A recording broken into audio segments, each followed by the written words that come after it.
Të nderuar teleshikues, mirëmbrëma. Nuk është nevoja besoj të themi, po sot ju them për të fundit që 2 pjesë është emisioni, se 2 e kemi gjithmonë. Do të flasim për ngjarjet më të rëndësishme të aktualitetit, siç ashtu që mendojmë ne, që janë të rëndësishme. Rëndësia juaj pastaj është një gjë tjetër, që konsiderojnë të rëndësishme, se vërej që ne, edhe ne përfshirë këtu, nuk është se kuptojmë se cilat janë gjërat më të rëndësishme për ne, përderisa ne si popullatë përgjithsisht ngrihemi për probleme që nuk kanë të bëjnë me jetën tonë, me hallet tona, me shqetësimet tona, të vërteta, por ngrihemi me të gjitha fuqitë për gjëra që s'kanë vlerë, nuk është se vlerësojmë shumë, jo hallet, po veten tonë. Në fillim ne do të jemi domethënë në pjesën e parë, ngjarjet e aktualitetit, siç ju thash, me dosjen Kurum, ku ka pasur zhvillime, por edhe disa ngjarje të tjera që janë po kaq të rëndësishme. Të ftuar në studio, unë i kam Klodiana Lala, mirëmbrëma, dhe zonja Ola Xama, po mirëmbrëma. Të dy zonjat të nderuara, të respektuara, vazhdimtarët njohura dhe që kontribuojnë dhe ndihmojnë emisionin tonë me aq sa munden. Kam dhe 2 zotrinj të Ferdinand Dervishit dhe Xhevair Rabina, faleminderit shumë. Mirëmbrëma. Në pjesën fundore të pjesës parë, unë do të kem Ermir Gjinishin, i cili do na flas për një ngjarje shumë të rëndësishme. Kanë vrarë djalin e Omer Gaddafit, që do bëj ai në vend të babait. Se në vende siç janë ato, siç janë tonat e të gjitha, në këmbë të babait shkon djali ose vajza, përgjithsisht. E vran. Unë kam qenë atje me dikur, me gazetarët, me Armand Shkullakun. Kam qenë, bile kemi takuar dhe kolonelin. Kolonel Gaddafi, kemi përpofë. Gazetare, kupton, takojmë këdo. Edhe kriminele dhe udhëheqës të gjithë botës. Kam përshtypjen të qenë me Lul Bashën. Jo, Lul Bashën jo, se Lul Basha është udhëheqës politik. Unë kam qenë me Shkullakun dhe me shumë gazetarë nga gjithë bota. Po, për 15 vjetorin që bënte ai në Tripoli për goditjen që kishin bërë Amerikanët. Pastaj vetëm qytetin e vet në Sirte. Poshtë zbritëm me avionet, gjitha peripetësit shumëta. Izolit e gjumit gjithë atje se mbajnë një fjalim 6 orë. Por tani kam vrarë djalin dhe do të flas, do ty afër fundit të pjesës parë Ermir Gjinishi dhe na shpjegoj pse vran, qysh e vran, kush e vrau. Tani fillojmë direkt në kjo që unë ju thash, pjesa e parë. Domethënë, zonja Lala tani 33 masa sigurie për aferën e mbetjeve të rrezikshme të Kurum janë vendosur nga gjykata me kërkesë të prokurorisë Durrësit. Nuk kaloi kjo në prokurorinë e Spakut, por Prokuroria e Durrësit ka vendosur 33 masa sigurie arrest me burg. Sa prej tyre janë ekzekutuar dhe çfarë dihet për ata që janë arrestuar dhe për ata që nuk janë arrestuar?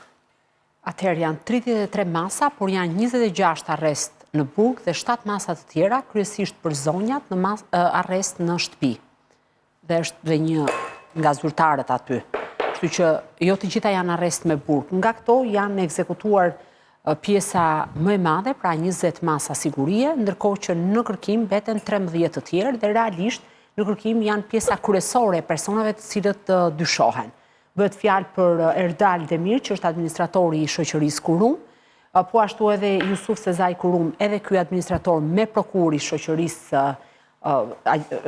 Kurum, Gjovana Sokolaj, që është e kompanisë Sokolaj SHPK, po ashtu është në kërkim në masën e arrestit në burg, bashorti i saj Doni Sokolaj, që ka kompaninë GS Mineral ZDO, që është me bazë në Kroaci, dhe më pas ke edhe disa zyrtarë të tjerë të cilët nuk janë arrestuar.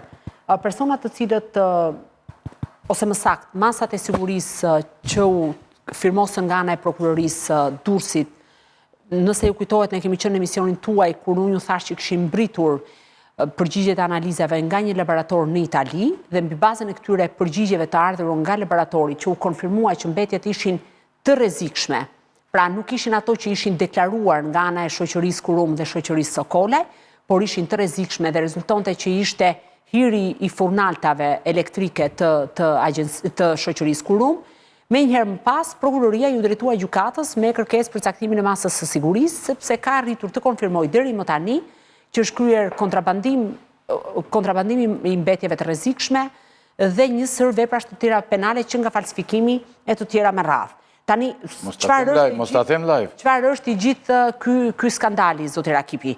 Ju e dini që në vitin 2024, rrjeti Bazelit ngriti një alarm për mbetjet e rrezikshme. Pra, ngriti një pretendim në atë kohë, duke thënë që në drejtim të Tajlandës ishin nisur sasi të mëdha mbetjesh të rrezikshme dhe në atë kohë u konfirmua që mbetjet ishin të shoqërisë Kurum, e cila kishte një kontratë me shoqërinë Sokolaj SHPK me administratore Gjovana Sokolaj, dhe këto dy kompani kishin lidhur kontratë me njëra tjetrën që do të dërgoheshin mbetje për eksport në sasinë e 50 tonëve. 2.800 ton ishin nisur, 50.000 tonëve, 2.800 ton ishin nisur të vendosura në 102 kontener, dhe pas këtij alarmi që gjitha organizatat për mbrojtjen e mjedisit apo për monitorimin e mbetjeve të rrezikshme, ngarkesa u kthye nga shoqëria e transportit, që është shoqëri ndërkombëtare MSC-ja, u kthye pas një kohe të gjatë në Shqipëri. Dhe çfarë ka ndodhur? Prokuroria e Durrësit deri më tani ka konfirmuar që Doni Sokolaj, që është bashkëshorti i Gjovana Sokolajt, dhe që mbetjet ishin blerë fillimisht nga Sokolaja kishte shitur po kompanisë të kontrolluar prej vetes vet, GS Mineral ZDO në Kroaci, dhe më pas ishin nisur në drejtim të Tajlandës, dhe diku thuajse në mbritje u ngrit alarmi dhe u kthyen pas, duke ditur se çfarë mbetjesh kishte brenda. Sipas prokurorisë, Doni Sokolaj ka shkuar deri në tone kërcënuese në drejtim të kompanisë transportit, me qëllim që mbetjet të mos ktheheshin në Shqipëri, sepse ai pretendonte që kishte gjetur një blerës të ri në Turqi. Dhe nëse ju kujtohet në atë kohë, mbetjet shkuan në drejtim të Turqisë dhe prej andej u kthyen. Dhe mbetën për një kohë të gjatë të sekuestruara në Porto Romano, ku vijojnë edhe sot që ne flasim, në nënruajtje policore, por edhe në nënruajtje të kamerave dhe nga Agjencia e Administrimit të Pasurive të sekuestruara dhe konfiskuara, por po ashtu edhe Policia e Shtetit, sepse çfarë do të ndodh tani? Fakti që është konfirmuar që këto mbetje janë të rrezikshme, kjo e bën edhe më shqetësuese çështjen, sepse autoritetet shqiptare, si autoritetet shtetërore, por edhe kompanitë private, janë në pamundësi për të bërë asgjësimin e këtyre mbetjeve. Ndërkohë që kompania Sokolaj dhe kompania Kurum, sipas gjetjeve të prokurorisë, ka arritur në konkluzionin që të dyja shoqëritë së bashku e kanë ditur shumë mirë që nuk ishte oksid zinku, por ishte hiri o gjaçeve të ish metalurgjikut, pra të shoqërisë Kurum, dhe që kjo është kategorikisht në shkelje të ligjeve kombëtare dhe ndërkombëtare. Në mesin e personave për cilët janë caktuar masa sigurie, janë edhe zyrtarë si të doganave, administratorë të shoqërive të tjera, por edhe zyrtarë të lartë të Agjencisë Kombëtare të Mjedisit, ku rolin më kryesor është zyrtarja më e lartë deri më tani, është Arta Dollani, ish drejtoresha e Agjencisë Kombëtare të Mjedisit, e cila bashkë me varësit e saj, sipas prokurorisë, nuk ka arritur të monitorojë jo vetëm sasitë e mëdha të mbetjeve të kompanisë Kurum, por edhe shoqërive të tjera që janë marrë me eksportin apo me administrimin e tyre, por nga ana tjetër i ka licencuar në mënyrë të paligjshme. Çka do thotë që kjo ka sjellë më pas edhe pasojat. Por çfarë kam parë unë që nuk shkon në këtë histori? A mundet ky skandal të mbyllet me vetëm këta persona, pra vetëm me një rang personi deri tek drejtoria ose më saktë drejtoresha e Agjencisë Kombëtare të Mjedisit apo te disa drejtorë drejtorish? Unë nuk mendoj që mund të mbyllet këtu. Disa kohë më parë ju kam thënë që një nga punonësit e portit në atë kohë ka vënë në dijeni drejtorin e portit të Durrësit, që i bie të jetë ministri aktual i mbrojtjes. Kanë pasur dijeni ministra të tjerë për këtë çështje. Pra që në portin e Durrësit po kalonin mbetje të cilat nuk ishin. Dhe unë besoj që të mos kem patur dijeni kryeministri. Pikërisht pra. Pikërisht pra, dhe kjo çështje në këndvështrimin tim nuk mund të mbahet në prokurorinë e Durrësit pas këtij momenti, sepse kjo gjëja duhet të bëhej nga prokuroria e Durrësit, sepse pa shkuar tek arrestimet dhe komunikimin e masave të sigurisë, patjetër që prokuroria e Durrësit pretendon që nuk mund ta kalonte për kompetencë, por ajo çfarë unë konstatoj është që gjithë kjo histori që ka ndodhur, gjendemi përpara një grupi të strukturuar kriminal, dhe ndoshta me bekimin e grupimeve të ndryshme kriminale, është krijuar një rrjet i tillë përmes kompanive të ndryshme, përfshirë edhe Sokolaj SHPK, sepse kompania Sokolaj nuk është një kompani rastësore, është një kompani e cila është e dyshuar edhe për që ka kaluar mbetje të tjera të rrezikshme. Dhe çfarë duhet thënë këtu, janë dhe 4 dhe të paktën 3 eksporte të tjera, të cilat janë kryer më herët përpara kësaj ngarkese që është kthyer mbrapsht, dhe askush nuk e di me siguri se çfarë mbetjesh ka patur aty. Por fakti që kemi të konfirmuar që këto mbetje kanë qenë të rrezikshme, automatikisht ngrihen dyshime që edhe mbetjet e mëparshme mund të kenë qenë të rrezikshme. Dhe po ti shikosh, këtu është një familje e tërë. Gjovana Sokolaj, Olizana Pemati që është motra e vet, Doni Sokolaj që është bashorti vet, të cilët janë të përfshirë në këtë aktivitet të paligjshëm dhe kriminal. Dhe së pari unë mendoj që jemi përpara një grupi strukturuar kriminal dhe për këtë arsye do duhet të hetohet i gjithë aktiviteti i shoqërisë Kurum patjetër, por edhe Sokolaj, sepse Sokolaj ka bashkëpunim edhe me shtetas turq, me cilët ka patur kontrata, shitje, blerje, aksionesh e tjera me radhë, dhe nga ana tjetër do duhet të shkojë tek niveli i lartë që ka të bëjë me të gjithë titullarët e institucioneve. Dhe këtu nuk bëhet fjalë vetëm për disa doganjerë thjesht. Unë mendoj që shkojmë në nivel drejtori doganash, në nivel drejtori tatimesh, në nivel ministrit të mjedisit apo ministrit të infrastrukturës e të tjera me radhë. Sepse nuk besoj që kjo histori, pra kjo nuk mund ta quaj aferë, po do them një grupime të strukturuar kriminale që kanë kryer një aktivitet kaq të rrezikshëm. Dhe pjesa tjetër që është e pahetuar deri më tani është mbetjet e tjera të prodhuara nga shoqëria Kurum. Ku kanë përfunduar? Se ne nuk kemi asnjë evidencë të saktë sa ka prodhuar Kurumi, sa janë eksportuar, sa janë asgjësuar, mbetjet që janë të pasgjësuara ku janë të vendosura, si administrohen. Dhe tjetra, askush nuk na jep sot përgjigje, se kjo nuk është vetëm çështja e një prokurori. Domethënë, unë kam qenë shumë skeptike dhe ju e dini që her pas here unë e kam konsideruar këtë si një çështje që mund të mbyllej për shkak të përfshirjes shumë të lartë të zyrtarëve edhe për shkak të grupimeve kriminale që janë patjetër përfshira në këtë gjë. Por sot nuk është më vetëm çështje e dy prokurorëve që janë marrë me këtë çështje. Sot, instanca shtetërore do duhet të na thonë me përgjegjësi të plotë çfarë ka ndodhur me mbetjet e Kurumit, ku janë dhe si kanë dështuar që nga 98 ta monitorojnë këtë shoqëri e cila edhe sot është duke funksionuar. Dhe tjetra që mbetet e paqartë tek hetimi është, a do të ketë një sekuestrim të kompanive të cilat janë të përfshira në këtë aktivitet, sepse është mendoj krimi më i rënd mjedisor që është konfirmuar deri më tani nga një hetim i një prokurorie.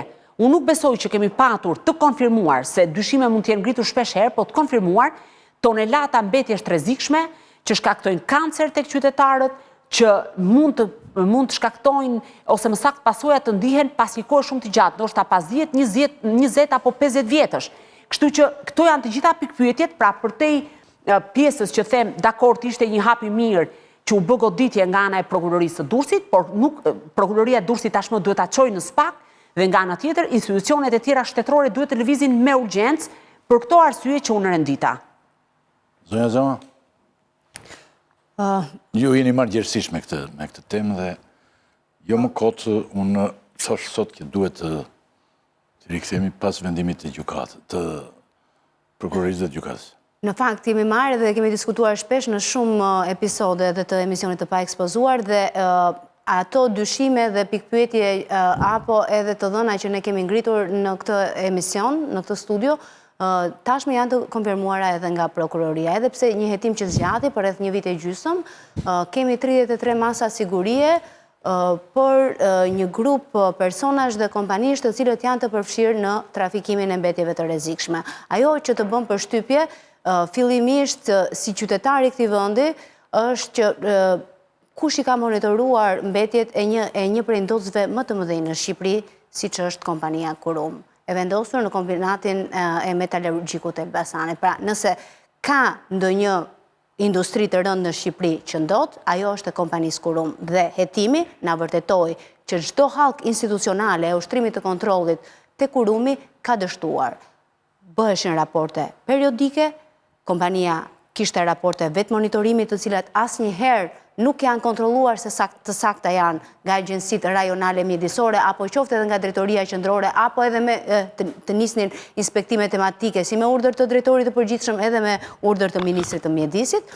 Por nga ana tjetër, kemi parë edhe një dorë kompanish private të cilat kanë qenë të përfshira të angazhuara në trafikimin e mbetjeve të rrezikshme të Kurum. Për ta kuptuar qytetarët shqiptar, përse i nevojitej Kurumit që mbetjet e rrezikshme që emeton për shkak të procesit të përpunimit të metaleve ti trafikoj apo të mos ti trajtoj sipas dispozitave ligjore. Sepse të trajtosh në impiante mbetje të rrezikshme kushton shumë. dhe si trafikimi mbetjeve, si emetimi apo depozitimi dhe zhdukja e tyre brenda territorit shqiptar ka një kosto shëndetësore për të gjithë qytetarët shqiptar, sepse edhe siç thuhet te raporti i prokurorisë, i cili është konsultuar edhe me ekspertë të fushës, në disa prej kompanive ku janë shitur ton me mbetje të rrezikshme, nuk janë depozituar sipas kushteve dhe mbetjet çlirojnë gazra. Shqipëri. Po, në Shqipëri. Në Shqipëri, në Elbasan, gazrat shkojnë në tokë dhe më pas për të gjurmuar se kanë shkuar te të mbjellat bujqësore, se kanë shkuar në lumenj, se kanë shkuar në det, to nuk i gjurmon më. Prandaj është kaq e rëndësishme. Pra, nëse dikush shqetësohet se ka një sëmundje, nëse dikush shqetësohet se ka probleme apo qoftë edhe deformime që mund të ndodhin të gjeneve edhe të lindjeve të reja, është edhe sipas studimeve shkencore një shkak i madh ndotja. Dhe prandaj të gjithë duhet jemi shumë herë të ndërgjegjshëm dhe të kërkojmë llogari nga institucionet. Pra kuptuam pjesën e institucioneve të cilët kishin dështuar. Pastaj shohim se si një kompani e cila është një investitor i huaj në Shqipëri, që nga viti 98 dhe deri më sot, vetëm është favorizuar dhe toleruar nga institucionet shqiptare dhe në kurrizë të industrisë së përpunimit të hekurit ka fituar me miliona euro.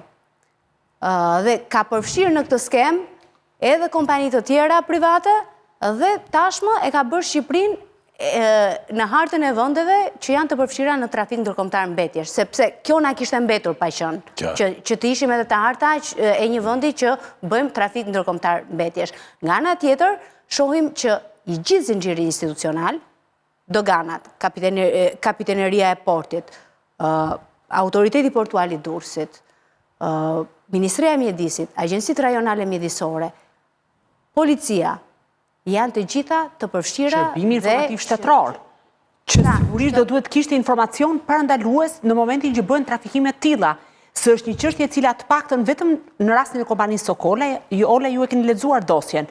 Janë 3 raste të tjera eksporti, pra është eksportuar në 3 herë të tjera dhe 2 ngarkesa drejt Kinës, drejt Tajlandës. Kështu që edhe ato dyshohen të kenë qenë po të rrezikshme. Pra do thotë që shërbimi informativ, sidomos ku ka industri të rënda, me kaq risk si që është pjesa e mbetjeve të rrezikshme, do duhet minimalisht të kishte dërguar informacion se është parandalues, sinjalizon të institucionet që diçka nuk shkon, po këtu gjitha institucionet kanë qenë në gjumë. Dhe ndaj unë them që këtu bien dakord që besoj që e fjalë për gabimet të cilat kapen, nuk ka patur edhe nevojë të kontrollosh çfarë ka te thasë. Ka patur nevojë të kontrollosh se çfarë ka brenda te thasët dhe të marrësh të bësh analizë aty. Kodet dhe formula kimike e shprehur në deklaratën doganore me ato të raportuar të Agjencitë Rajonale të Mjedisit apo me ato të shënuara te faturat tatimore nuk përputheshin. Pra, trafiku bëhej hapur në sytë e autoriteteve dhe askush nuk... Do thotë që e bënin autoritetet? Pra, do thotë që... E fakti që këto e grumbullonin dhe depozitonin në Shqipëri. Prokuroria Durrësit e ka bërë një hap, që sigurisht ashtu si qishte dhe që ekziston të risku për të mbyllur e dosje dhe për të fundosur dhe groposur, tani e vetme gjë që duhet bëj është që 2 prokurorët e çështjes të shpallin mos kompetencën dhe t'ja kalojnë spakut, sepse unë nuk e shikoj çështjen e trafikimit të mbetjeve të rrezikshme si një histori të disa drejtorëve rajonal. Përkundrazi e shikoj si implikim deri të zyrtarëve shumë të lartë, përfshirë edhe titullarët e ministrive. Pra, ministrat, pastaj se cili është prej tyre konkretisht, këto duhet ta përcaktoj hetimi, sepse duhet parë koha ku ka ndodhur, kompetenca që ato kanë patur, si kanë bashkëpunuar me institucionet apo me ministritë e tjera, kështu që do duhet jetë një hetim shumë i gjerë lidhje me këtë çështje, se nuk është një hetim që ikën disa mbetje u eksportuan ose jo. Problemi është që pasojat të nesërmen, pra kjo zonja që ju keni prava krave tuaj, është duke u hetuar edhe për, se është e kompanisë Sokola e SHPK, është duke u hetuar në dyshimet edhe për mbetjet të kompanive të tjera që janë po ashtu... Çfarë konkretisht? Po, më thonë që kanë ndryshur tek pjesa e minjerave, që po ashtu ka mbetje të rrezikshme. Do më thonë, çështja është që gjithë kjo çfarë bën? Kontrabandim, trafikimi... Mirë, janë eksperte këto, janë kompani ekspertësh. Unë mendoj që këta janë kompani që po përdoren ose nga grupime kriminale, pra kanë dyshime, ose po përdoren nga kompani të tjera shumë të fuqishme. Së është e pamundur është një kompani pas një lloj eksperience në këtë fushë. Dhe skema ishte shumë vulgare. Dhe ja blen kurumi, ja shet vetes, ja merë prap vetes dhe e nisë në drejtim Tajlandës. Të njëjtët persona kishin ngritur një kompani në Kroaci, e cila atje nuk kishte asnjë punonjës, madje ambientet i kishte të regjistruara te banesa e bashkëshortit të Gjovana Sokolaj, kur e kanë marrë në pyetje bashkëshortin e Doni apo Gjoni Sokolaj, se njëherë rezulton me emrin Gjoni, njëherë me Doni Sokolaj, është prehur që unë për të bërë testimet e mbetjeve nëse janë ose jo të rrezikshme, i kam marrë dhe i kam ngarkuar dhe kam bërë transportin me makinë personale. Si mund të ndodhë kjo? Pra, duhet të shkoj që të vi rrjeti aksionit të Bazelit, të bëhemi lajm në Bloomberg Shqipëria, që të bjerë në sy dhe të zbulohet një skem kaq e trash. Ministria e mjedisit, kush i bën analizat e këtyre mbetjeve? Dervishi Zhabina. Për një kohë, kaq të gjatë sa funksionon kurumi, që është një kohë 28 ca vjet. Ne tani për herë të parë morëm vesh që mbetjet, sepse ai ka një metodë të shkrirjes metaleve që është e rrallë, e ardhur nga Kina, e vjetëruar shumë dhe jo shumë ekonomike, është me anë të elektricitetit. Dhe aty mbetjet janë shumë të mëdhaja. Pra, që të del në vitin 2024, që këto u largoha në këtë formë, do të tregon me fjalë që ty s'ka funksionuar shteti në mënyrë permanente për 20 e ca vjet, plus faktit që porti i Durrësit në Shqipëri, në dijenin time, që nga koha e Fatos Nanos ka qenë i kontrolluar nga grupet më të fuqishme të krimit organizuar në Shqipëri, përveç në momentet kur një grup ja linte vendin grupit tjetër që në atë ndërkohë fuqizoi shteti dhe bënte në një operacion, siç ishte në rast para 4 vjetësh. Siç koha ndrimit pushteteve ishte Kadareja te. Tani, nga kjo dosi që unë lexova. Grekët mbetej 5 ditë pa pushtet, pastaj nga kjo dosi që unë lexova, qëllimi që ata i nxirrnin këto mbeturina ishte që të shmangnin, se tu është kostot e azgjesimit tyre. Kostot e azgjesimit tyre, nëse do ta bënte kurumi, do t'i ndërhynin shumë te fitimi. Atëherë çfarë bëhet? Të zgjidhet me anë të mafjes së mbetjeve, ta quajmë kështu, siç e ka dhe Europa dhe gjithë bota. Dhe mafja e mbetjeve funksionon pak a shumë me të njëjtën skem. Nga ajo çfarë vura re unë nga dosja, filloi me falsifikime, që ishin 2 llojesh. Falsifikimi i parë ishte sasia që dilte nga kurumi. Pra kurumi deklaronte 1000 ton në vit, ndërkohë që ishin 8 apo 10.000 ton në vit. Ky është falsifikimi i parë. Falsifikimi i dytë ishte këto shoqërit ndërmjetëse që e merrnin, kjo Sokolaj, e deklaronte e merrte si oksid zinku, por falsifikonte dokumentat dhe e nxirrte në treg dhe në për këto që lëvizni dokumentat si oksid hekuri, që është më pak i rrezikshëm dhe më pak kontrollohet nga agjensitë botërore, se shqiptare nuk ishin në këtë lojë. Tjetër, është bërë nga këto, prokuria ka bërë disa akte ekspertimi dhe një akt ekspertimi ka rezultuar që aty ka edhe përmbajtje radioaktive, që janë shumë të rrezikshme për shëndetin e njeriut, sigurisht edhe për mjedisin.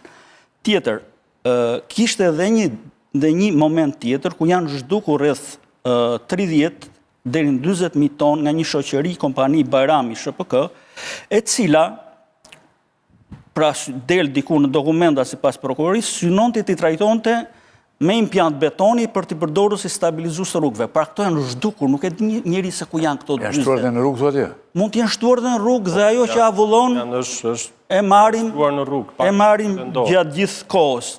Kjo është pak a shumë skema se si funksiononte. Sigurisht unë i mbetem mendimit që nuk është vetëm kaq, sepse të mungon shteti, të mungon dhe krimi organizuar. Pak ta 2 nuk bëhet. Betimi është deri këtu thuaj dhe pak ta 2 nuk bëhet. Këta nuk janë në akuzë.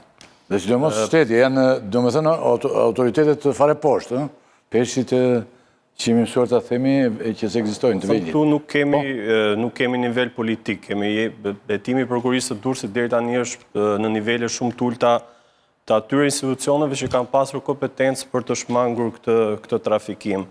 Ajo që do të veçoja unë nga vendimi i gjykatës zoti Rakipi është në fakt një dëshmi e një punojësi të kompanisë Kurum, i cili thot që në 4 ose 5 vitet e fundit, Kurumi ka prodhuar rreth 30 deri në 40.000 ton mbetje të rrezikshme.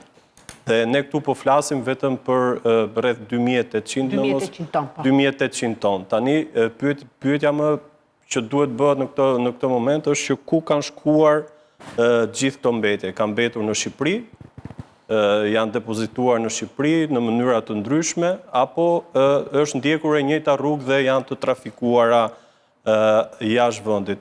Mund të saktësoj, 2.800 janë vetëm 7% e këtyre. 7% e kësaj sasie. Dhe këtu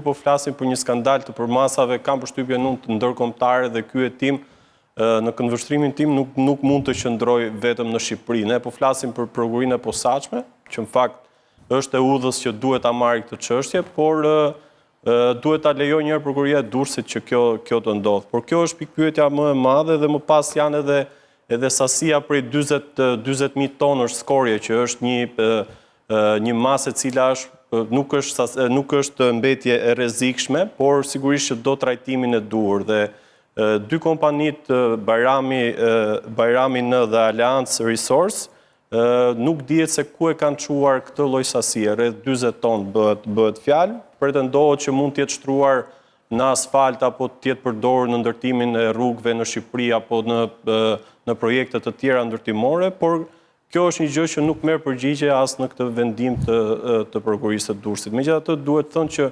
prokuria e Durrësit me kaq sa ka bërë dhe me atë presion që ka patur gjatë kësaj periudhe, ka bërë një punë të mirë. Tani do të ndiqet e njëjta skemë si në rastin e Bankers Petroleum, që prokuria e Fierit filloi fillimisht hetimin dhe më pas në një moment të caktuar hoqi dorë për shkak se aty dolën zyrtar të lartë dhe e dërgoi çështjen drejt SPAK. Kjo mbetet për të parë nëse prokurisë së Durrësit do t'i dalin zyrtar të lartë, por që të përjashtosh ministrit, të paktën ministrinë e mjedisit. Ose të strukturuar kriminale, sepse njëra nga dy shkaqet mund të shërbej për ta sjellë në SPAK. Por gjithsesi me Gjevi. Jo, dhe një fjali dhe duhet ta themi këtë që me gjithë presionin që pati, ky hap nuk është hap jo pozitiv. Pra është një pikë e mirë. Por që të përjashtosh ministrinë e mjedisit nga përgjegjësia apo them penale në këtë rast, nuk di se si mund ketë ndodhur dhe t'ja veshësh vetëm agjencisë së mbrojtjes së mjedisit.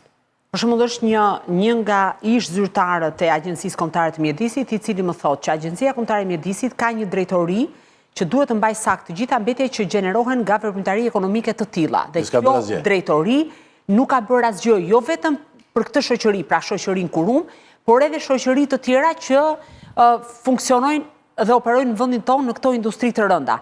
Pra imagjino në çfarë gjendje kemi qenë edhe me sa duket vijojmë të jemi. Ndërkohë që këtu kemi dhe një problem tjetër. Pse u zvarrit ky hetimi? Për shkak se nuk kishim një laborator për të kryer analizat e mbetjeve. Pra asnjë institucion shtetëror nuk kishte interes për ta bërë. Patjetër, pra se ne kemi diskutuar, por asnjë institucion shqiptar pra nuk kemi ti ke këtë industri. Pse nuk e ke laborator? Se nuk e ke laborator, atëherë si ke kontrolluar 20 vjet? Shumë e drejtë. Sepse kjo është çështja, pra ti. Po më shkruaj në Ferdinand që i thuaj Ferdinandit, thotë një që ndjek gjithmonë emisionin që Nano është e Bankers, jo tek kjo pjesë e Kurumit. Se pastaj kalon nga kohë Skënderbeut. Fola për portin e Durrësit, nuk fola as për Kurumin, as për Bankers. Edhe më thënë është e kishte përgjithsisht fillon nga kjo periudhë porti i Durrësit dhe vijon të jetë në këtë gjendje Ferdinandi dhe jo i nderuar jo për specifikisht për Kurumin. Sepse Nano dim që vjen Bankersi, ndërsa këta Kurumi vjen me kohën e Sali Berishës. Tani, do me thëna vjojnë etimet sa gjasa ka që kjo të kalojë që të ikim pak nga pak të momenti, se do të jetë në vijim pastaj, a ka zyrtarë të rëndësishëm të përfshirë në këta aferet, se që e tham jo?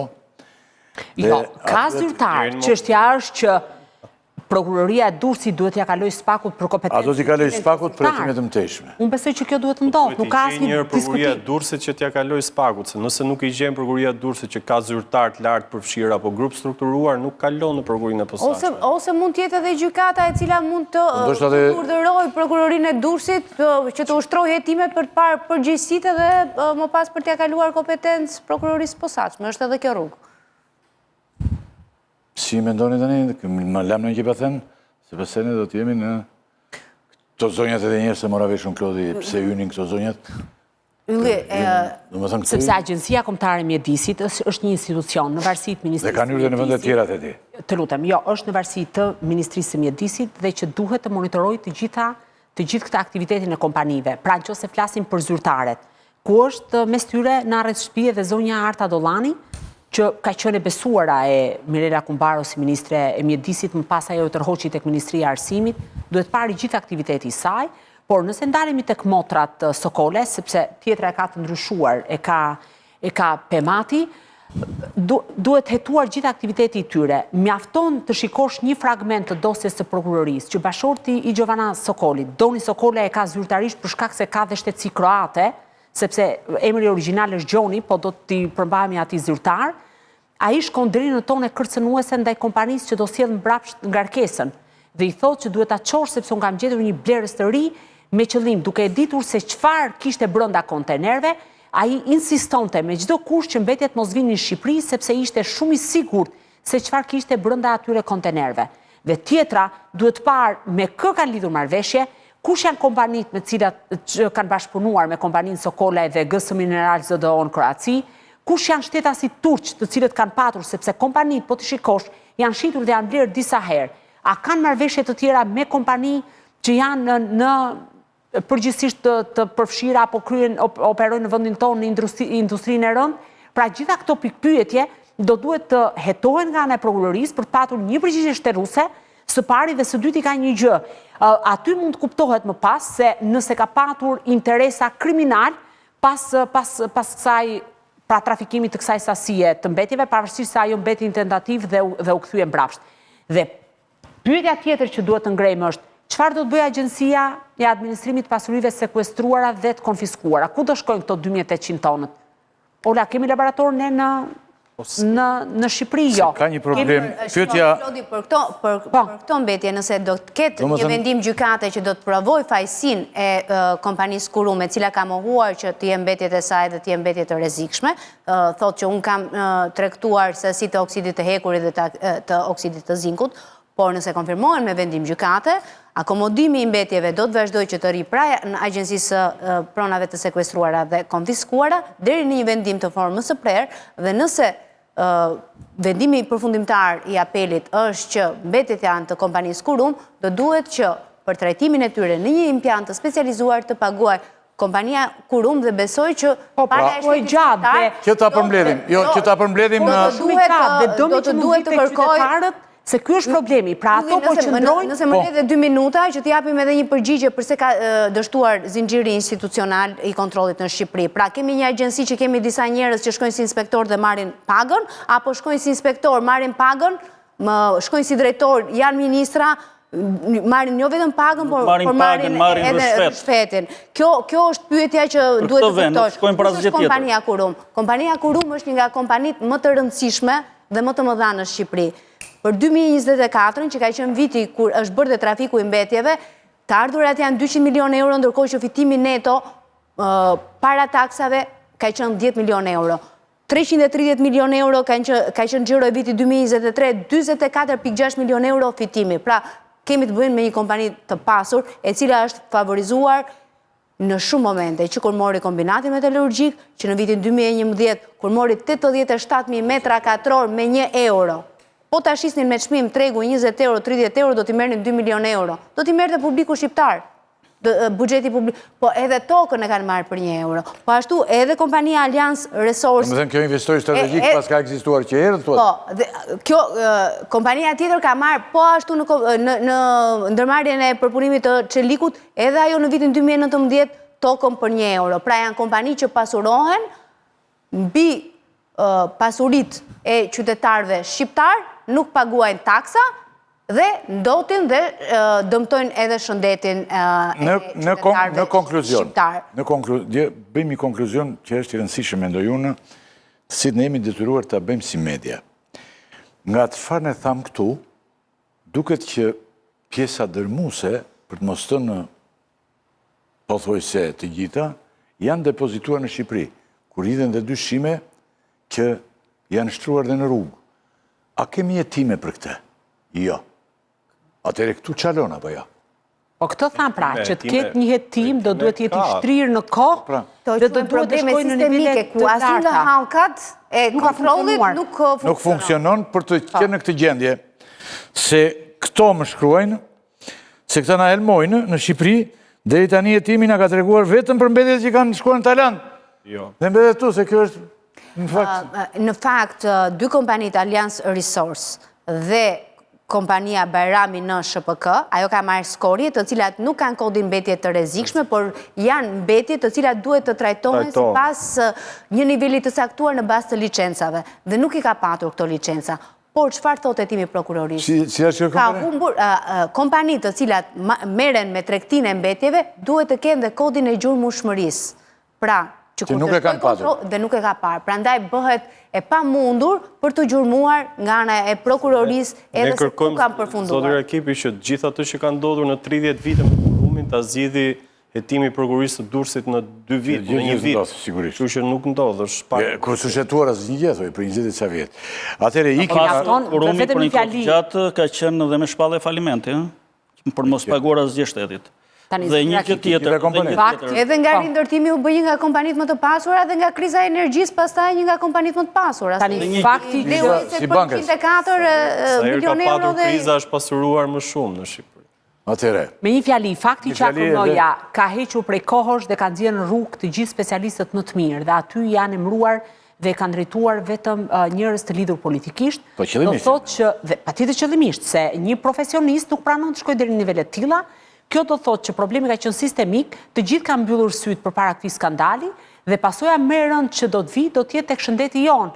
Ndoshta ajo sot, por nesër do të ndjejmë shumë mirë pasojat e këtij skandali që sot në fakt është vetëm maja e icebergut në raport me atë çfarë ka ndodhur. Se jo më kote pyeta Olën që çfarë do të ndodhë me këto mbetjet, kur procesi të mbyllet pas 4-5 vjetësh, ato mbetjet mund të kthehen të merrsisht të rrezikshme për shëndetin ton, apo për shëndetin atyre banorëve që janë aty afër në zonë. Nëse prokuroria e Durrësit mund të bëjë një përllogaritje se sa është dëmi që shkaktuar shtetit shqiptar, mund të kërkojë sekuestrimin se i ka parat në bankurum, të asaj pjese të parave që pas 4 vitesh kur të janë gjykat të merren të zhduken. Ikim në ky moment, mbrim në një pikë tjetër, çfarë po ndodh me dosjen Akshi. Zonja Lala, gjykata e posaçme e apelit ka dhënë sot masa e sigurisë për të akuzuarit e dosjes Akshi. Gjykata e dytë e apelit. Shkalla e dytë. A pati në ndryshim të masave?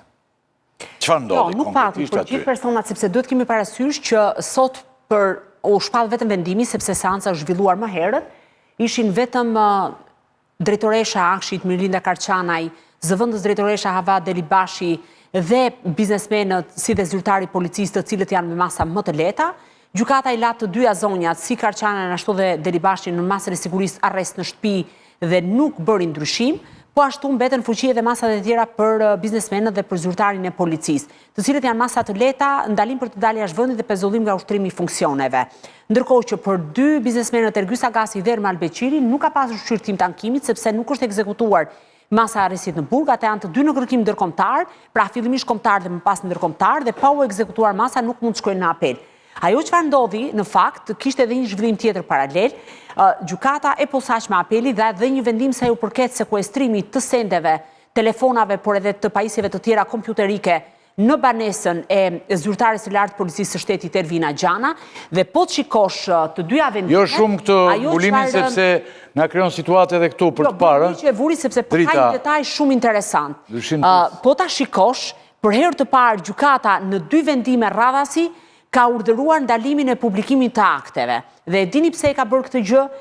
Gjatë seancës për shqyrtimin e masave të sigurisë apo për ankimimin e Mirlinda Karçanajt, Havat Delibashit e të tjerëve, është paraqitur për herë të parë një provë shumë e fortë, që është dëshmia e Daniel Shimës, ish zëvendës drejtori të Akshit, i cili nëse ju e kujtoni, para disa kohësh, pra diku në shtator-tetor të vitit 2025, u zhduk në mënyrë të mistershme për të paktën 10 orë me radhë.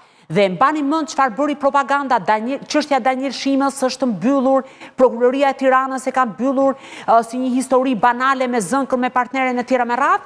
Në fakt, SPAK ka marrë një dëshmi shumë të gjatë të Daniel Shimës dhe i ka paraqitur si provën më të fortë. Dhe për herë të parë mund të them që ndër të Ti thua tjera, që kemi një dëshmi të Daniel Shimës. jo them, është zyrtare, prandaj gjykata nuk ka detaje të dëshmisë, pra çfarë ka deklaruar ai.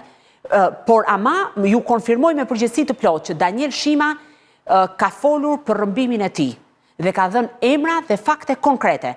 Por kush janë personat e përfshirë, si ka ndodhur ngjarja dhe te ka ndodhur ngjarja, kjo po mbahet në sekret të plotë. Dhe gjëja që duhet sqaruar nga ana e prokurorisë është këtij personi që ka qenë ndër zyrtarët më të lartë të Agjencisë Kombëtare të Shoqërisë së Informacionit. Ai është dhënë mbrojtje për jetën e tij, sepse me çfarë është lexuar në seancë, sepse në momentet e para u diskutua derisa doli vendimi, është thënë që ka dhënë një dëshmi shumë të fortë dhe ka implikuar njerëz shumë të rëndësishëm në rrëmbimin e tij. Pra, çka do thotë që ne mund të jemi të nesërmen përpara një trajektore ose një zhvillimi shumë të ri në raport me dosjen e Akshit. Ndërkohë që prokuroria është duke vijuar me marrjen e dëshmive të personave, me verifikimin e procedurave të tjera tenderuese, me hetimin pasuror, sepse është qelur hetim pasuror si për Ermal Beqirin, për Ergys Agasin dhe personat e tjerë të përfshirë, dhe kjo pastaj mund të na sjellë një panoramë shumë herë më të madhe se sa ajo që ne kemi parë deri më tani. Ndërkohë media, më sa kujtoj unë se unë se mbaj mend mirë këtë, e mbaj mend në drejtorit, gjithë që shoferit tonë i drejtore se të tash në fillim, ka që mbaj mend unë, por tani pash në media një moment ku i thoshin që ky ka përfitime të jashtëzakonshme. Apo kështu ndodh kjo bete. Kush? Danieli ka fituar 40 milion, thoshin. Po dëgjoj, Daniel Shima ka qenë pjesë e lojës. Nuk është se Daniel Shima është shentori aty. Po jo, pse bëhet pikërisht tani, po ndoshta nga Afrika e këtij kallëzimit. Ishte një grupim që merrte tendera në Aksh, dhe ky grupimi u spostua. Ndoshta është akmarrje them që ka treguar. Ky grupimi tim zoti Rakivi vjen vetëm për një fakt, nëse mund të them një fjali. Po do thuash shumë fjali. Jo, për këtë moment që vjen vetëm për një fakt, sepse Daniel Shima ka në dëshminë e tij ka implikuar shumë personazhe të tjerë, të cilët kanë pasur peshë në atë çfarë ka ndodhur në Aksh, por edhe personazhe të cilët e kanë rrëmbyer. Kështu që në këtë moment sigurisht që media duhet bëj punën e saj dhe ta çojë fokusin diku tjetër, por një tjetër pyetje që ngrihet në këtë histori zoti Rakipi është që a i ka ofruar SPAK-u Daniel Shimës statusin, përveç se mbrojtjen, po statusin e bashkëpunëtorit të drejtësisë, se duke qenë që kemi kaq shumë vendime të gjykatës së apelit sot për mos dalë asnjë akt nga ky proces gjyqësor, të bën të mendosh që mund të jemi përballë një personi i cili është i mbrojtur tashmë nga drejtësia dhe i është ofruar statusi të penduar. Dhe a lidhet rrëmbimi me këtë dëshmi është një tjetër pyetje që shtrohet. Sepse rrëmbimi është ka ndodhur në muajt e verës në mos gaboj. Jo, është rrëmbyer fillimisht sipas SPAK-ut Gerond Meqe dhe pas Gerond Meqes, pasi ai nuk ka patur post publik si nëndrejtori i Agjencisë Kombëtare të Shoqërisë. Po fillimisht ai tha, pasi u kthye pas dhjetor Shola tha që unika sepse u zura me partneren time. Ndërkohë që në SPAK, por po them, a lidhet dëshmia e tij në SPAK me rrëmbimin apo jo? Patjetër, pra këtu po them, ai e ka pranuar rrëmbimin dhe ka dhënë detaje se kë ka implikuar, kjo mbetet për të sqaruar. Po zoti Rakipi tha që ka në media të dhëna që Daniel Shima ka përfituar. Daniel Shima ka qenë nëndrejtor, ka marrë urdhra nga Mirlinda Karçanaj, kanë bashkëpunuar për një kohë të gjatë. U përplasën grupimet kriminale brenda Akshit. Danieli kaloi në pjesën që nuk i duhej Karçanaj, sepse Karçanaj sipas hetimeve rezulton që mbështeste grupin Ergys Agasi Ermal Beqiri. Kështu që këtu përplasën. Miro mund të ketë gjëra dhe më të mëdha, kështu është shikoj unë. Është thjesht ajo që bëra në raportin e Durrësit. Që është? Me një fjalë, Akshi ishte dhënë ca duarve. Po këto thash dhe unë. Dhe ndryshoj pronar. Po, dhe ndryshoj pronar. Në momentin që ndryshon pronar, ato zerat këtema tanë që ngrihen shumë duen Po këtë Duan gjë gdhendur, tashun, Ferdinand, jo ka ndodhur, nuk ka gdhendur, nuk ka terminologjisë që ndodhur përdora. gjë. Do me thonë, ishte një grupim, unë ngritu fuqizua një grupim tjetër, këtë thash dhe unë. Po pra, Dhe Danieli u këta ishin të pabindurit, Danieli kaq. u rrëmbye me qëllim që të heshte për ato gjëra që dinte.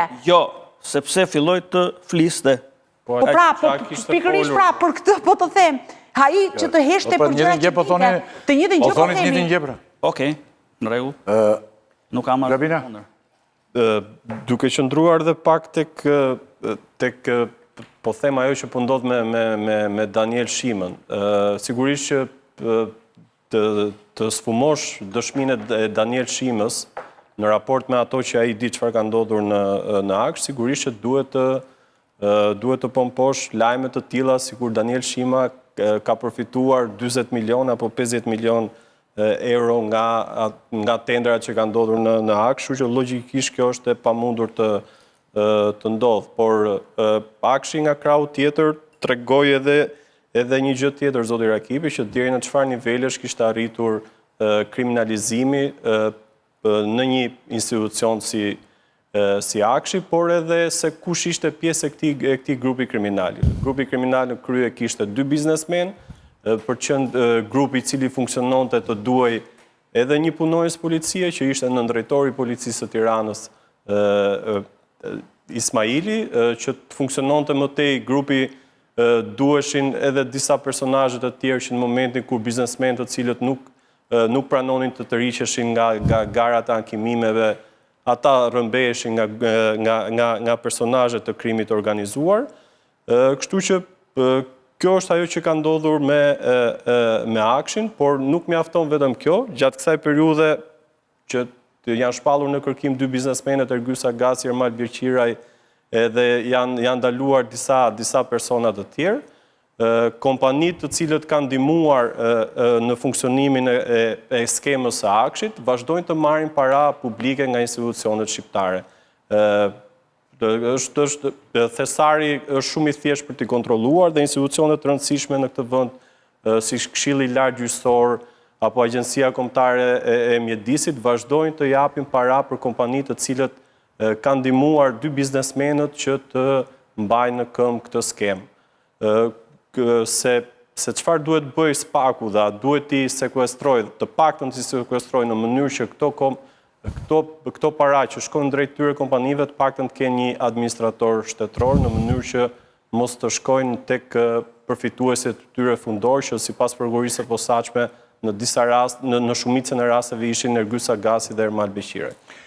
Kjo historia e Akshit në Shqipëri duhet të kishte rëndësi që ka pasur në Italinë e vitit 1992 një hetim i prokurisë Milanos i quajtur Mani Pulite, duart e pastra, dhe për një çështje që u quajt Tangentopoli në Itali. Kishte lidhje pikërisht me fonde të shtetit që u jepeshin krimit dhe personave të caktuar kundrejt një Allish Verishi prej 10%. Aktualisht, pra këto fonde përdoreshin për të mbushur xhepat e politikanëve dhe për të futur te sistemi vota, për fituar vota për partinë e Bettino Craxit, Partinë Socialiste të Bettino Craxit.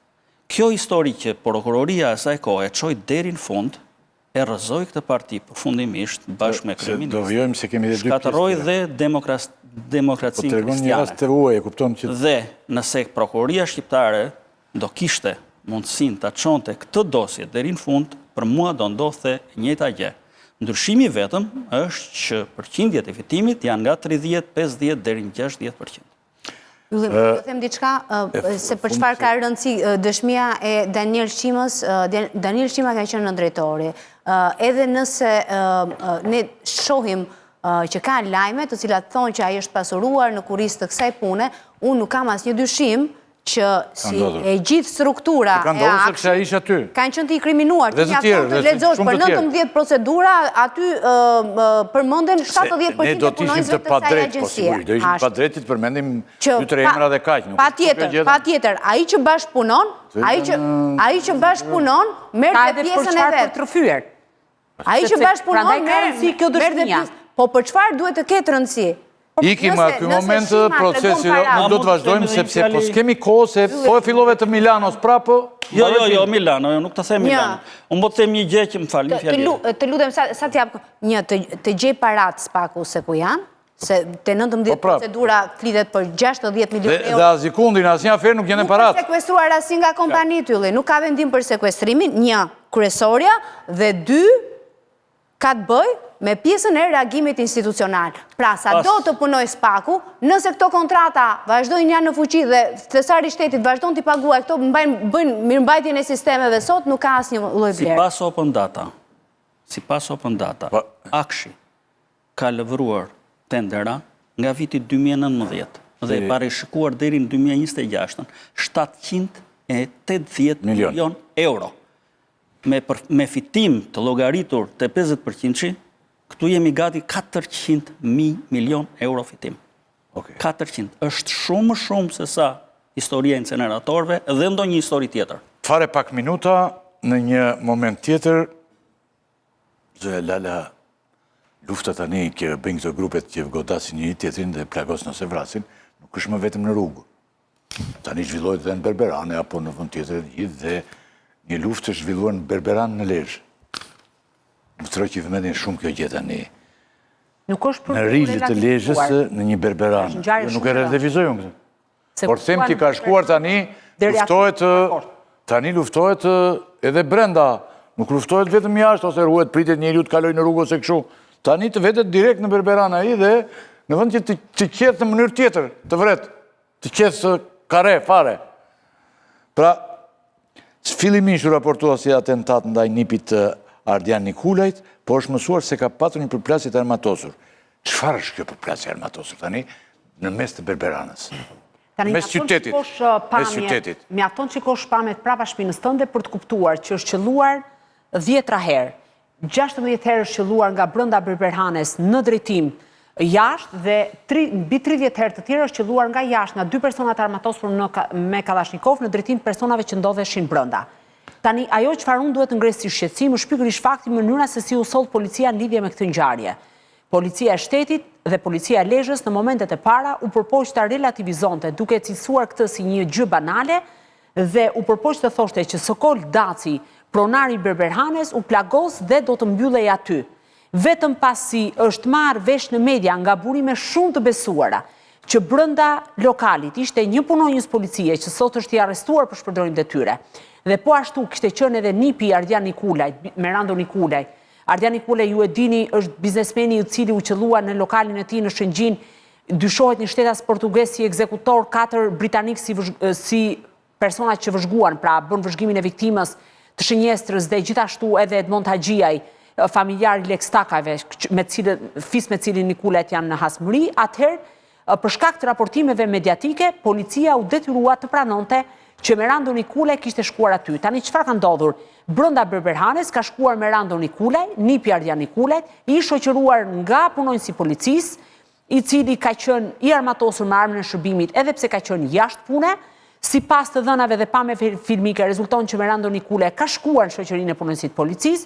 Pak minuta më vonë kanë mbritur 2 automjete, kanë dalë disa persona, disa kanë pasur shkopa bejsbolli, 2 të tjerë Kalashnikov dhe kanë qelluar në drejtim të tyre dhe nga brenda ka qelluar polici, nga jashtë kanë qelluar dhe kanë mbetur i plagosur Sokol Daci, për fatin e cilit urojmë t'ia dalë, por ende nuk kanë siguri mjekët që ai mund të, domethënë deri tani është një gjendje të vështirë shëndetësore. Tani problemi është këtu. Kjo histori është relativizuar. Janë shpallur në kërkim 3 pjesëtar të ish deputetit. Gjithmonë këta ikin drejtim paditur dhe shpallen në kërkim. Janë shpallur në kërkim 3 pjesëtar të familjes ish deputetit Arben Ndoka dhe unë mendoj që shteti ka dështuar për ta parandaluar këtë ngjarje. Arben Ndoka ishte deputeti. Ish deputeti socialist. Tani çfarë ka ndodhur? Verën e vitit të kaluar, si? Hyn Arben Ndoka këtu. Po të them. Po pra se Arbeni nuk 3 familjar, jo Arbeni vet, po 3 familjar të tij, 3 pjesëtar të familjes Ndoka, sipas prokurorisë dhe policisë janë të përfshirë në këtë ngjarje dhe kanë qelluar në drejtim Berberhanes. Atëherë pse themun që ka dështuar shteti për ta parandaluar këtë ngjarje? Sepse mes Merando Nikulajt dhe pjesëtarëve të familjes Ndoka ka patur një sherr në gusht të vitit kaluar.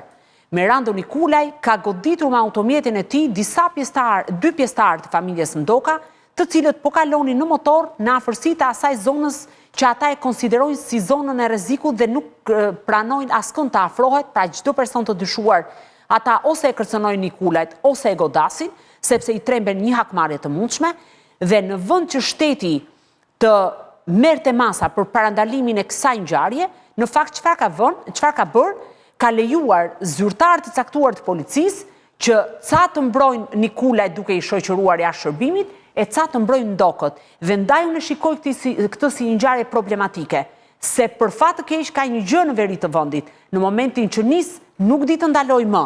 Dhe ky është rasti i dytë që ato janë përplasur.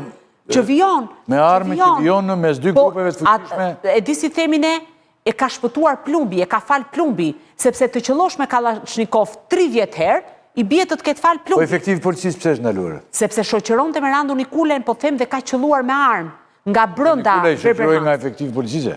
Po edhe pala tjetër nga efektiv policie shoqërohet. Ndaj po të them që shteti në vend që të vër rregull, rend, siguri e tjera me radhë, ja është ndarë në parcela dhe domethënë ca mbrojnë njërin e ca mbrojnë tjetrin. Kjo të kujton mënyrën se si ka funksionuar dhe mbase funksionon akoma Meksika e kohës El Chapos apo Kolumbia Escobar. Freskë se El Chapos ka shumë. Që ngrihen me ato makinat nga 2 apo nga 3 të armatosur dhe shkojnë të qërojnë e sapet me një vend. Edhe pse pra është dhe është përtej asaj që ne jemi mësuar, pra nuk është një vrasje mirëmenduar me atentator të paguar e tjere, duhet që është një sherr banal, nuk është e qartë nëse kanë vajt atje për të vrarë, apo më shumë për të dhënë një mësim, apo më shumë për të kërcënuar, për të rraur, mund të ketë ikë dhe situata nga duart, por ajo që është e rëndë shumë është mënyra se si lëvizin në zonat caktuara të Shqipërisë element që duan që kanë probleme me ligjin, apo që duan të zgjedhin një sherr, që lëvizin këtë dhe që përmbyllet shumë keq fare me policin komplet jashtë loje, apo të inkriminuar të themi, që do të mbyll ngjarjen. I bie që paguhet nga të gjithë krahët aty dhe që mbyll një sy, mbyll një vesh edhe jemi ku thërret Qameti. Detajet e ngjarjes u thanë nga Klodi, kështu që pak ngelet për të thënë këtë... Jo, po për ta sintetizuar kështu, se duket edhe si pak politike kjo ndarje, kjo mënyrë, kjo...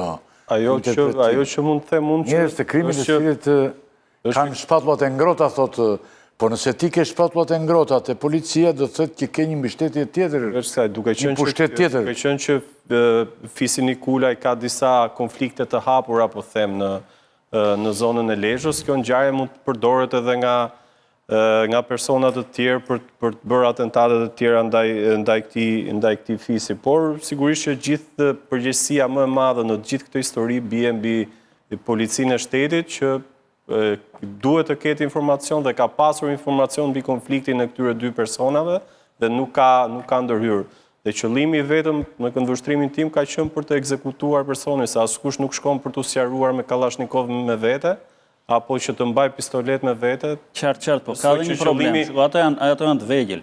Ke parasysh që këto funksionojnë me fise. Nuk i le daja ata, jo, nuk u thot ai daja nga Dubai që shkoni me një kallash tani dhe më bëni gropën mua. Më shkatroni fisin dhe më fusni telashe të tjera. Të kesh parasysh dhe këtë gjë. Më kupton, prandaj të kemi parasysh gjërat. Unë besoj se nga një sherr i goditën ose dhe i vërani, ata mund të kenë vajt atjet armatozu, se din që mbajnë armë, mund të kenë vajt me atë mendjen e madhe, do vëm ato kallasht e koka, ti fusim një dru, e ti poshtrojmë, të marim hakun e tjera, mund të jetë dhe ky version.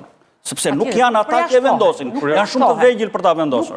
Pra nivelli sigurisë në vend. Dy prej tyre kanë pas shkopa bejsbolli, por problemi është siguria është shqetësuese. Ja, të doli shkop bejsbolli nuk shkohet vritet njeri. Sepse dhe unë kam ngritur dyshime për këtë ngjarje që mund të kenë shkuar për t'u hakmarrë në të njëjtën formë. Problemi është Ferdinand, momentin që në një qytet aq të vogël sa Lezhë, ke një armë tjetër që është e pa identifikuar nga kush është përdorur brenda Berberhanes. 2 të tjera janë përdorur Kalashnikov nga jashtë Berberhanes, pra do thotë në një ngjarje janë përdorur 3 armë zjarri të pa identifikuara. E kupton sa shqetësuese është për rendin dhe sigurinë, sa aty në atë Berberhane mund të ishte larg qoftë.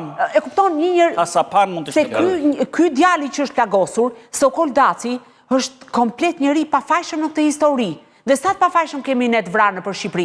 E mbani mend të Gledion Mukën, i vrari pafajshëm. E mbani mend të Shkodra, Ato shkretët që qifti i kishin marrë bashkëshortëve, ca ushqime Flutura dhe për Bashkim fëmijët. Basha, Mimoza Paja nëse të kujtohet në Don Bosco, e raste të tjera, Enea Thomollari në Elbasan, të cilët janë vrarë pa patur asnjë lidhje në përplasjen e grupimeve kriminale. Andi Maloku në shkëzat. Apo tjerë me radhë, pra ka pafundësisht. Në gjeti nga kjo, apo? Po, unë kur pash të pamjet, më kujtua 97, se në 97 shikoje ku do në çdo derë, në çdo dritare. Jo, mënyra të ecurit me 2 makina, me njerëz të armatosur në 97. Fiks. Në 97, po jemi në...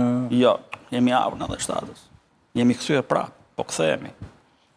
Jemi 20 e ca vjetë, sa vjetë. Po, Tani, s'kemi jetë. 30 po shkojnë avash. Por, pra, duket 2-3 problematika që ne ngritim dërgore të shikus, sidomos e para janë për helmimin e njerëzve të gjithë, po dhe të tjerat janë problematika të rëndësishme, po ne pak merremi me jetën tonë të përditshme, me fatin tonë, me jetën tonë, pak merremi fare, pak ose nuk merremi fare.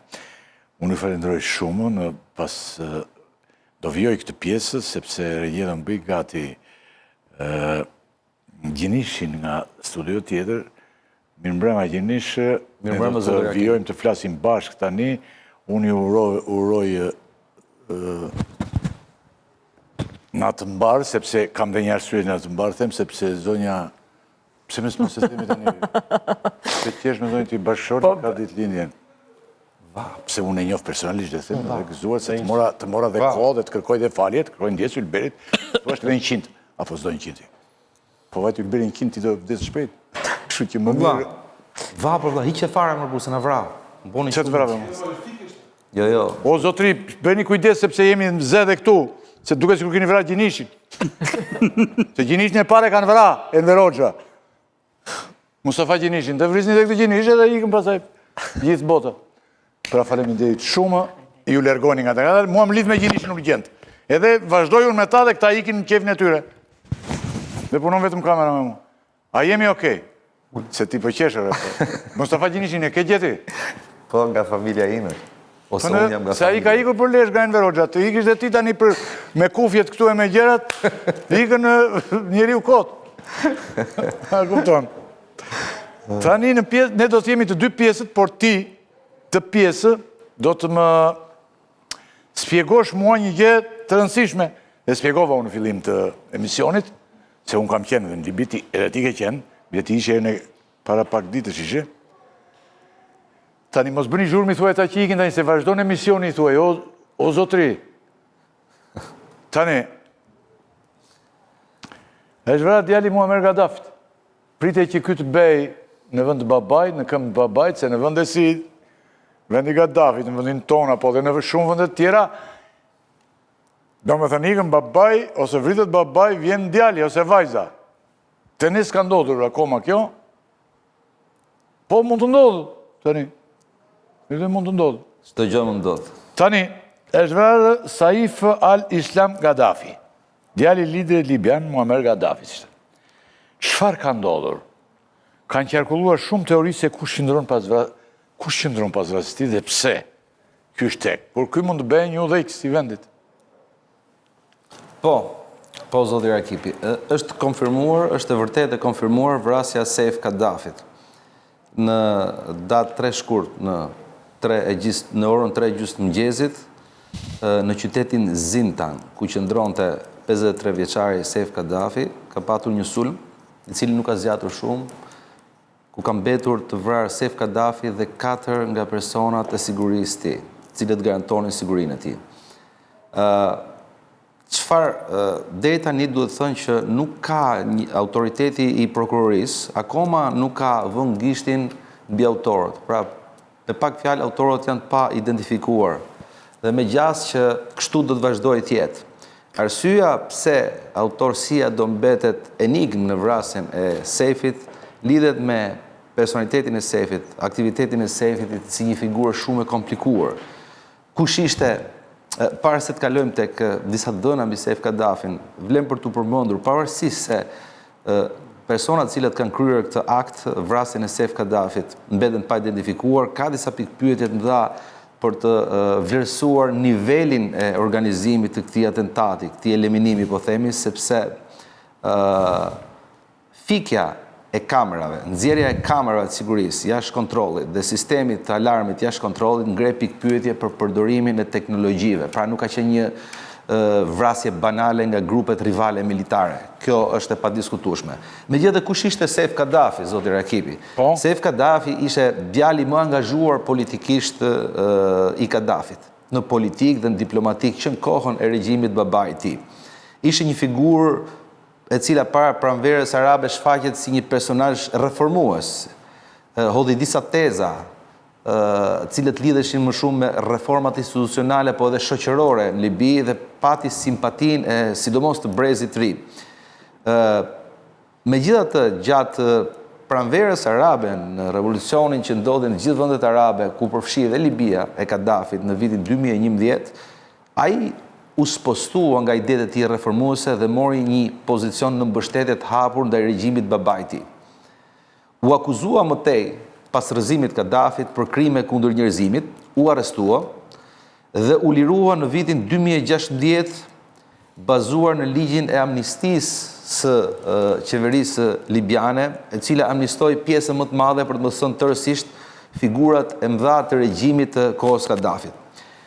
Këtu fillon dhe moment, në vitin 2017 fillon dhe angazhimi i tij i ri politik. Saif Kadhafi mori pjesë në zgjedhjet parlamentare të vitit 2021-2022, është një moment shumë i rëndësishëm për ta theksuar, sepse të gjithë sondazhet dhe opinioni publik vlerësonin se zgjedhjet e vitit 2021-2022 do të fitoheshin nga Saif Kadhafi. Me pak fjalë, opinioni publik në Libi dhe populli libian ishte i pakënaqur me atë që ndodhi pas rrëzimit të pushtetit Kadhafit. Kjo nuk do të thotë që ata ishin të kënaqur me regjimin e Kadhafit, po mënyra se si rrodhën ngjarjet më pas, ata humbën sigurinë, ata humbën garancinë, ata humbën sistemin e shërbimeve në tërë kuptimin e fjalës, pat një rënje të jashtëzakonshme në sistemin e shëndetësisë, në arsim dhe gjithçka tjetër. Me pak fjalë po them që Saif Kadhafi u rikthye fuqishëm në jetën politike libiane, me një rol të jashtëzakonshëm i cili gjithnjë më tepër rritej. Influenca e tij edhe në territor filloi të zgjerohej, zonat ku ai ushtronte ndikimin e tij më të madh ishte kryesisht Libia perëndimore, domethënë zona e Tripolit dhe pjesa perëndimore, por edhe në lindje, edhe në Bengazi, por kryesisht edhe në jug. Tani pse ndodhi tani është pyetja. Pse duhet të vritej pikërisht tani Saif Kadhafi? Ishte pikëspari kurba e rritjes tij. Kurba e rritjes Saif Kadhafit ishte një kërcënim i jashtëzakonshëm. Në qoftë se ta themi hapur, zoti Rakipi, në qoftë se do bëheshin zgjedhje të drejta dhe të ndershme në Libi, ato do të fitonte në mënyrë absolute Saif Kadhafi. Për shkak të dështimit të asaj që ndodhi pas pranverës arabe. Nëse... Po. Çfarë viti? Shiko, do t'jap dy shifra. Në vitin 2021-2022 ishin zgjedhjet e para presidenciale në Libi, cilët nuk u realizuan. E din cili është arsyeja? Sepse Saif Kadhafi u fut në zgjedhje dhe gjithë sondazhet e nxjerrshin fitues. Fitues, por nëse ky do thotë që kishin ide për kthimin te Kadhafi parë. Po pra, këtë po mundohem të them. Dështimi i pasardhësve të regjimit Kadhafit ose këtyre reformatorëve ose njerëzve të cilët ishin produkti pranverës arabe, bëri që populli të rikthente nostalgjinë e vjetër. Por pyetja racionale është kjo, zoti Rakipi. Pse duhet vritej pikërisht tani Saif Kadhafi? Ka dy momente shumë të rëndësishme që kanë ndodhur brenda më pak se 2 muajve. Nëse kujtohet, ose të paktën për kujtesë të opinionit publik, më lejoni t'ju përmend aksidentin e madh i cili ndodhi me charterin në bordin e cilit ndodhe shefi i shtabit Libis dhe një numër i konsiderueshëm ushtarakësh libian të nivelit lart general para një muaji e pak në Turqi, nëse kujtohet, e cila mbeti enigmë.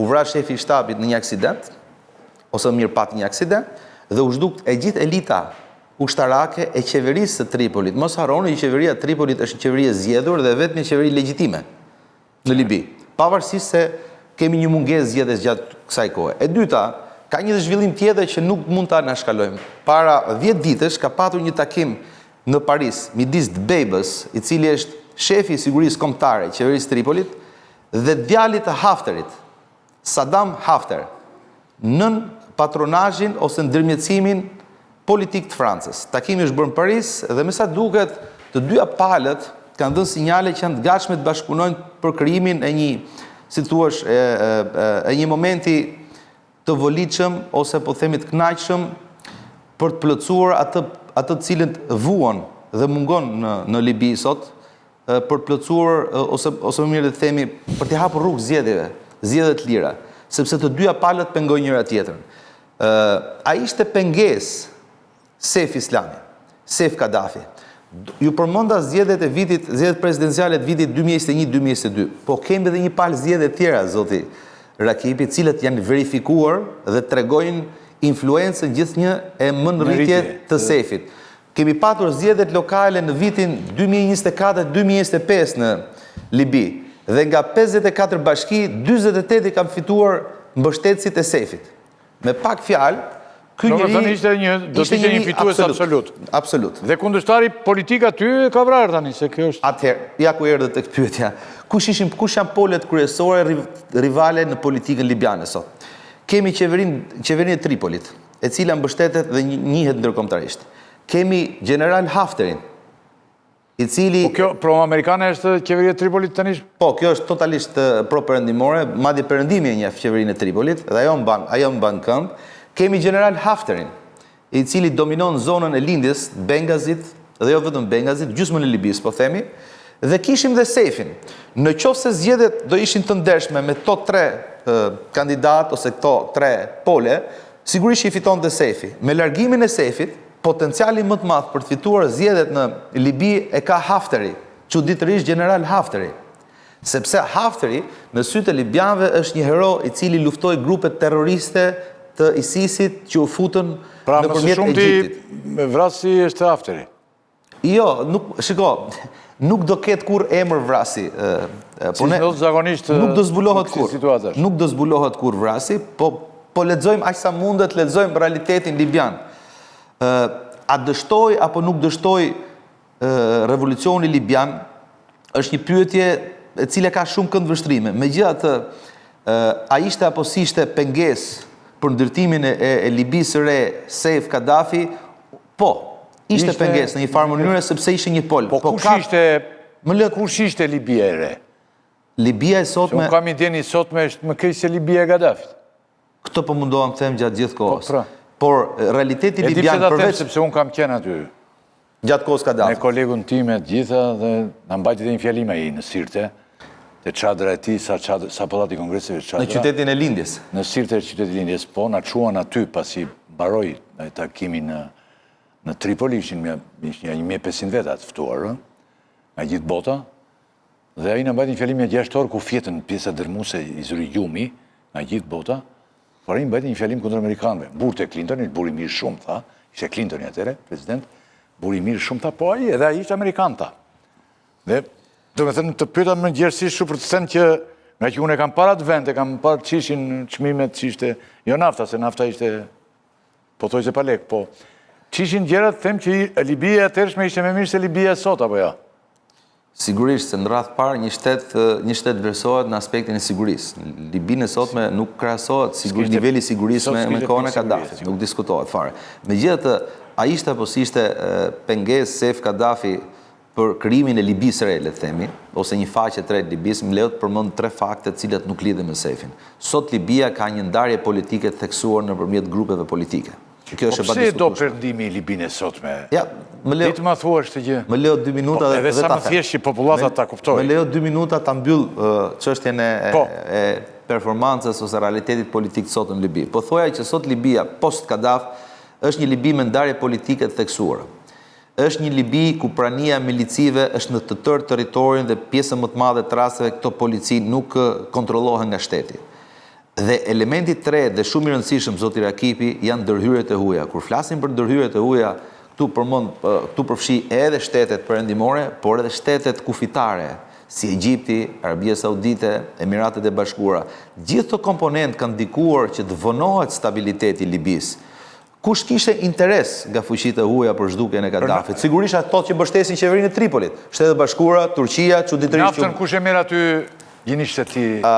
Di mirë. Mirë, po të them, Libia është nga 10 eksportuesit më të mëdhenj naftës në botë. Jam i qartë për këtë, po kush e merr përgjithsisht? Para pak kohësh, 7 kompani amerikane kanë bërë një kontratë me qeverinë e Tripolit për kërkime të naftës së gurit quhet, ose naftës shkëmbore, është një tjetër variant. Nafta e qartë. Është një lloj si nafta Venezuelës, nuk di të them më eksaktësisht sepse kjo është çështje ekspertize, por Libia e sotme me qeverinë e njohur Tripolit menaxhohet nga perëndimi. Kryesisht Turqia, Franca dhe Shtetet e Bashkuara të Amerikës. Jam i qartë.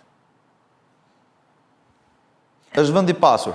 Ja, është vend i Ka pasur, minerale- shumë i lakmueshëm dhe si çdo rëndom, kur elefanti shkel mbi këto vende, merr atë që do dhe se çfarë gjurmë le dhe çfarë bën, kjo nuk ka pikë rëndësie. Nëse do më lejosh edhe diçka tjetër.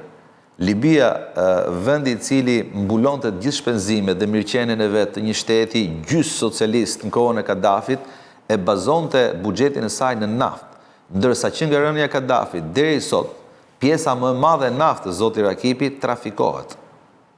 Po kush e lejon trafikimin e naftës? Qartë. Po, dakord. Të Dakord, no comment.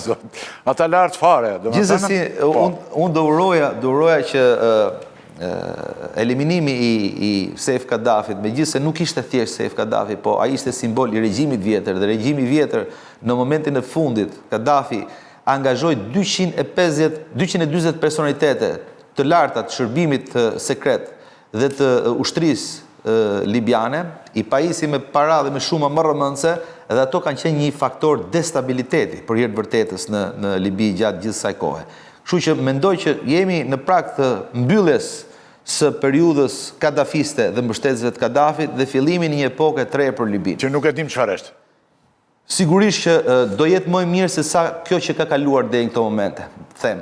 Në momentin që do futen zgjedhje, do stabilizohen forcat politike, do ketë më shumë rend, do fillojnë institucionet të organizohen ndryshe, pritet të ketë një shumë shpejt, do ta dëgjojmë, ndoshta do flasim prap, do ketë një marrëveshje shumë madhe midis Hafterit. Ashtu qoftë se ata njerëz janë dhe mirësht dhe me pasuritë që kanë të shkojnë mirë. Tani Gjinishi do të më shoqërosh mua dhe pjesën e dytë ku unë do kem janë dy tema të rëndësishme. Pjesën e parë që ndoqet se tani na kanë ndikur dhe opozita, besoj ne folëm përgjithsisht për problemet që shkakton pushteti, qeverisja që ne kemi këtu. Edhe qeveri në rastin e Kurumit, edhe qeverisja e djeshme, e pardjeshme, e doktorit edhe e dramës e të gjitha, me 20 sa vjet që elmoheshim më lart, por edhe të gjithë janë gjys Kadafta. Vazhdua me akshin e me gjitha tjera dhe me vrasjet që ndodhin tani që grupet të caktuara, që kanë qenë dhe politikanë, dje e pardje, që marrin pushkët dhe dalin tani dhe në brenda ambienteve, berberanëve vrasin, plagosin, shtijen, qillojnë dhe bëjnë terror. Ishim te pjesa ku mungon, paka shumë mungon, nuk qeverisemi, kemi të vështirë të qeverisemi dhe të jetojmë apo të bashkëjetojmë. Nëse do më lejosh, zoti Rakipi, dallimi midis qeverisë tonë dhe qeverisë së Tripolit sot është shumë i thjeshtë. Atje ka banda që kanë kallash dhe vendosin pushtetin e bandave nëpërmjet kallashve, ndërsa në Shqipëri për 30 vite ka pas banda që kanë influencën politik dhe vendosin influencën e tyre ose marrin vendimet e tyre në favor të vetes për shkak të lidhjeve të mëdha që kanë me politikën. Ka fare pak publicitet Gjinish, unë do ty në një moment që po bën Rama me drejtësinë, ose që ka ndodhur me drejtësinë, ti do të vazhdosh të jesh me mua, që po bën Rama me drejtësinë dhe si e kemi drejtosur drejtësinë, dhe pse ka dështuar drejtësia që se kemi më. Pavarësisht britmave që ne lëshojmë që Spaku ka bërë këtë, cila përfaqëson vetëm 0,3%. Dhe 99,7% janë një gjë tjetër, dhe ajo ka dështuar totalisht. Unë kam thirrur një panel tjetër dhe do diskutojmë për këtë sepse Rama tani kërkon të kurojë, duket se kërkon të kurojë disa plagë që duan operacione të rëndësishme, ai bën thjesht me jod, i lyen me jod lartë dhe mendojnë që kurohen. Jo, nuk është kështu. Nuk kurohen plagët me jod. Dhe ne do flasim për këtë, po do flasim dhe për opozitën që në datën 10 do të rrezoj përsëri Edi Rama, do të rrezoj këtë radhë. Për këtë do flasim këto dy tema dhe kam një panel që fare shkurt publicitet dhe ti bashkë me të tjerë do të ndihmoni. Publicitet.